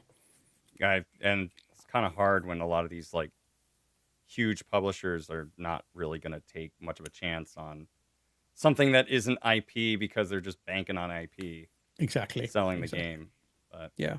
but no, I like that concept. Especially, I feel like that was an era that you're describing of like a very mixed, diverse range of video games that I think we still kind of have. Like Hmm. for every Expedition 33, for every God of War Ragnarok, you have like a Mecha Chameleon or Peak or something Yeah. like that. Yeah, and the So spirit of that era is still very much alive. I mean, like for me, I see it most in Capcom, and like Capcom right now is feels like the Capcom of old in a way that no other company, long-standing company, has been able to do. They make modern, big budget games that feel like older PS2, Xbox 360 era games. And I just love that. I love that they figured that out and are moving yeah, towards it. It seems like Sega is moving in that direction as well now. And it seems like Konami is also moving back in that direction. yeah. Like they had Metal Gear, they did a good job in Metal Gear Delta. Oh, Silent Hill F's one of my favorite games from last year. Silent Hill F is incredible. Silent Hill 2 Remake is incredible. Yep. I've heard nothing but good things about the new Castlevania game, which I'm very, very excited about. Ooh. So it's starting to feel like we're reaching that middle ground and we're reaching that. At least these companies are starting to understand who they were and what they've become and where they were best and moving towards creating a better balance again. Having confidence. Yeah, Well, exactly. that's what it's all Confidence. about. Yeah. Well, there's so many things I would love to pick your brain about, but we only have so much time. But I appreciate the time you've given us and given Of me course. today. I'll come back. Um, We'll chat again oh soon. yeah, hell yeah, I Sure. appreciate that. But that brings us to a close for this month's episode of the podcast. I just want to say thanks again for hanging out with me tonight. Where are you? Where can people find you? What are you working on? Oh, so you can find some of my work at Gamespot.com. That's my day job. I've also started a bunch of other things. I have a YouTube channel, Tamoor H, where I put out YouTube videos at minimum of one a week, but usually two. And then I have a little website-ish. It's called under the player.gg banner. It's called Bonfire Sit, bonfire-sit.player.gg. And I'm like posting fun stuff in there every now and then, articles. And there's also a podcast version of everything that's also called Bonfire Sit. So if you want to find that, please do. Oh yeah. And also, as for me, just remember if you want to help support this channel, you can like the video, subscribe to the YouTube channel, which is free. You can see the podcast live with video, including a Q&A session for those of you that tune in early. And apparently, I'll show off my guitar on camera. Hell yeah. That's only for YouTube. Hey, if you want to help support us for $2.99 a month, you can become a member, which gets you some cool emotes you can use here on this channel, plus a special role in our Discord. You can access exclusive channels and things like that, and be a part of community game and movie nights. So, Hell yeah. be sure to leave us a comment down below. You can either let us know what you thought of the show or give us your opinion on this month's topic. What do you think about Iron Brew? Have you had Yeah. it? Please tell me what you think about peanut butter sriracha sandwiches. Oh, no, wait, yeah, scrub the Iron Brew. Well, okay, try both. Yeah. Just Yeah. have a Tamoor special. Do it. Do Yeah. it. But otherwise, it's been a fantastic 14th episode of Good Luck, Have Fun. Audio version of this podcast was edited by Motion Dan. Popsky did the intro. Tamoor has been this month's guest, and I have been your host, Laughingboy, saying good night. Until the bedbugs bite. Ow.